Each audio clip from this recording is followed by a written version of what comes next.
And now to discuss the impact of Brexit and what it means for UK politics and what it might actually also mean for things like possible Scottish referendum. Who better to talk to than Professor Tim Bale, who's Professor of Politics at the Queen Mary University here in London. Thank you so much for joining us. Now, it's been, 3 years since formal Brexit. Is there regret taking place? Well, if you look at the opinion polls, there is. The number of people who say they would like to rejoin the European Union has actually increased significantly. And it would appear that some people who voted for Brexit in 2016 have indeed changed their minds, partly because they feel that the economic promises made about Brexit has just not been delivered. Debbie, why do you think people voted for Brexit? I mean, I know it's a subject on which much scholarship has been done and reams of paper, but why did Britain take that decision? Because for people looking at it from outside, it seemed baffling even 3-4 years ago, 5 years ago, whenever the referendum took place. Well, I mean, a large number of people have always felt that they weren't exactly part of the European Union, they weren't part of the European continent, they were an island nation. And there was an extent to which I think immigration played a part, people's concerns that too many people were coming from the European Union and the only way to stop that was to leave. And I also think that the country's economic growth since the financial crash of 2007-2008 has not been that great, and there were some areas of the country which basically felt left behind, and this was a way of, if you like, registering a protest vote and kicking the establishment, if you like. Okay, protest vote and kicking the establishment, fine, it's happening in many countries around the world. All democracies seem to be trying to do that, or many of them do. But when it comes to the question of immigration, which many people did believe was a central part of it, that's still an issue, right? Maybe they're not coming in from Europe in the same number, but the entire row over small boats and the small boat policy is still linked to immigration. Yes, and one of the ironies of Brexit is that in fact immigration has, if anything, increased recently.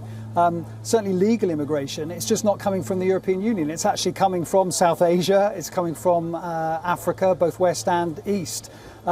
But the immigration coming from Europe is now, as you say, supposedly illegal immigration on small boats coming from France, bearing asylum seekers. And in some ways what's happened is that the wider concern about immigration has begun to focus on these asylum seekers.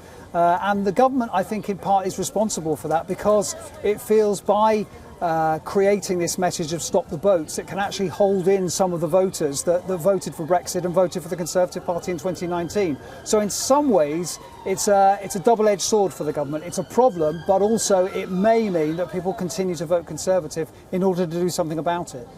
So does that surprise you then, if there's a certain amount of regret about Brexit taking place, at the same time there's concerns about areas like immigration? Does it then surprise you that the Labour Party seems to be doing as well as it is? Because it's almost contradictory, right? Labour's often been seen as being more pro-immigration and issues like that? Yeah, I mean, Labour's been very careful, I think, not to say too much about immigration. It wants to avoid that as an issue if it can, and it certainly isn't saying very much about Brexit either, because it realises that some of the voters it wants to get back still do feel quite strongly about those kind of sovereignty issues.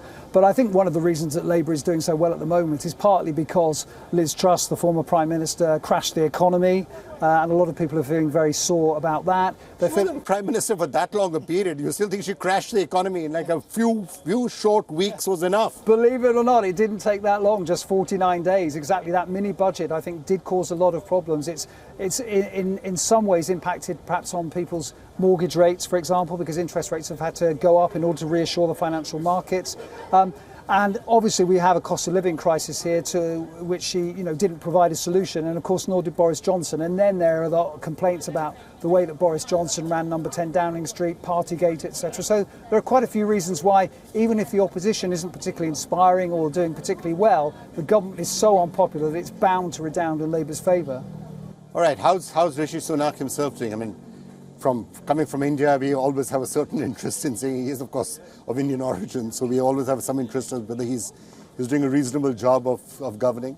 Well, one thing you can say about Rishi Sunak is he's more popular than his party. That's quite a low bar at the moment, because the Conservative brand is more popular than the Conservatives in general. Yes, and I think the Conservative Party is hoping that there will be some kind of halo effect, that he will pull up their ratings. It doesn't look, given the recent local elections, as if that really has been the case. But I think, compared to someone like Liz Truss or indeed Boris Johnson, he is seen as more competent, more reliable, and probably more ethical than they are. So, I think he's done the Conservatives some good, but whether he can do them enough good to make much difference to the next election, I think is another matter. All right. Professor Tim Bale, thank you so much for joining us. Thank you.